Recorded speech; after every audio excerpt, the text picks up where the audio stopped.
애틀랜타 라디오 코리아 3월 2일 수요일 오늘의 한 뉴스입니다. 러시아와 우크라이나의 2차 회담이 현지 시각 이일 밤 열립니다.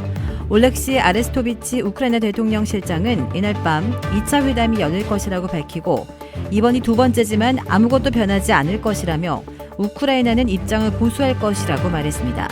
드미트리 페스코프 크렘린궁 대변인도 러시아 대표단이 오후 늦은 시간에 협상장에서 우크라이나 협상단을 기다릴 것이라고 말했습니다. 양국은 지난달 28일 우크라이나 북부 국경에 가까운 벨라루스 고멜주에서 개전 후 처음 약 5시간 동안 마주 앉았지만 이렇다 할 결과를 내놓지 못했습니다. 다만 양측은 일부 합의가 가능한 의제를 확인하고 다음 회담에서 이를 구체적으로 논의하기로 했습니다.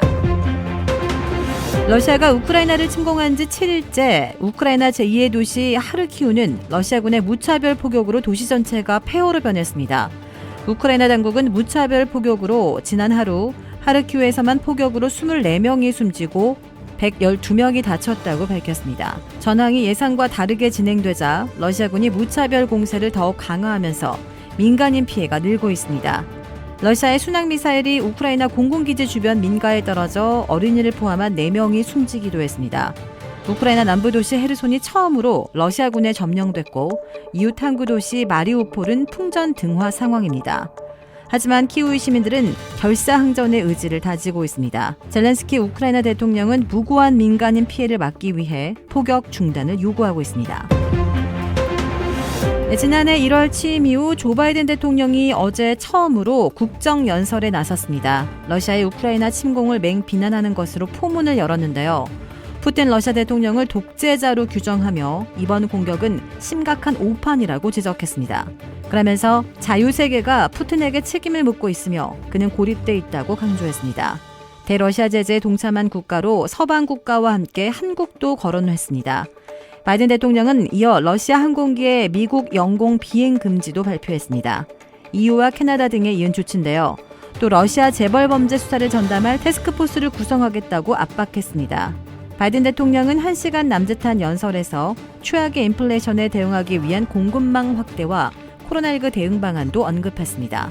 또 시진핑 중국 국가주석에게 미국인에게 맞서는 것은 좋은 선택이 아니라고 경고하며 중국과의 경쟁에서 이기겠다는 의지도 밝혔습니다.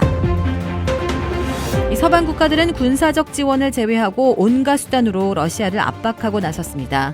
러시아 은행을 국제 결제망에서 퇴출했고 러시아의 보유 외환 접근을 제한했습니다. 민간 기업도 속속 러시아 제재에 동참하고 있습니다. 양대 카드 회사인 비자와 마스터는 제재 명단에 오른 러시아 기관과 개인을 결제망에서 차단했습니다. 미국의 항공기 제조사 보잉과 자동차 회사 포드는 러시아 사업 중단을 선언했고 GM과 볼보도 러시아 수출을 멈추기로 했습니다. 엑손모빌과 쉘, BP 등 굴지의 석유 회사들도 러시아 사업 철수를 속속 발표하고 있습니다. 마이크로소프트와 페이스북, 트위터, 유튜브, 애플 등도 잇따라 러시아의 압박 조치를 내놓았습니다. 대중문화 예술계도 러시아를 외면합니다. 월트 디즈니와 소니 픽처스는 러시아에서 신작 영화 개봉을 중단하기로 했고 워너브라더스는 더 배트맨의 러시아 개봉을 취소했습니다. 미 중앙은행인 연방준비제도의 제롬 파월 의장이 이번 달 금리 인상을 예고했습니다. 파월 의장이 오늘 하원금융위원회 청문회 출석에 앞서 제출한 자료에서 인플레이션이 2%를 훨씬 웃돌고 강력한 노동시장으로 인해 이달 말 회의에서 연방금리의 목표 범위를 올리는 게 적절할 것으로 예상한다고 말했습니다. 연준은 지난 1월 연방공개시장위원회 정례회의 직후 조만간 금리를 인상하겠다는 방침을 밝혀 3월 인상설이 유력하게 거론되어 왔습니다. 현재 미국의 기준금리는 0%에서 0.25%로 사실상 제로금리입니다.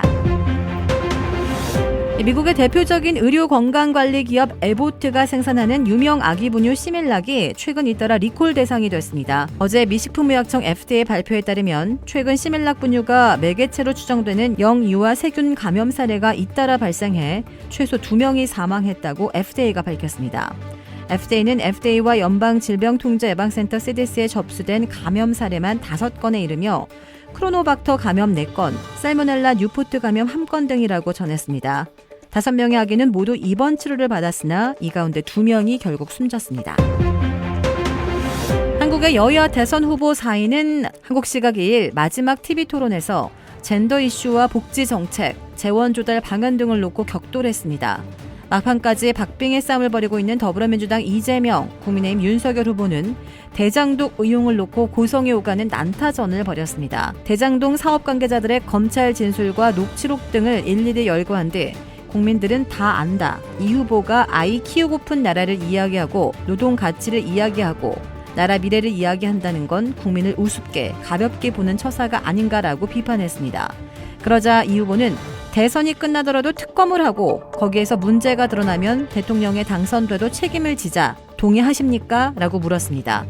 윤 후보는 곧장 이것 보세요 라고 목소리를 높였고 이 후보가 연거푸 5번을 동의하느냐고 묻자 윤 후보는 다시 이거 보세요 라고 말하며 후보 간의 언성이 높아졌습니다.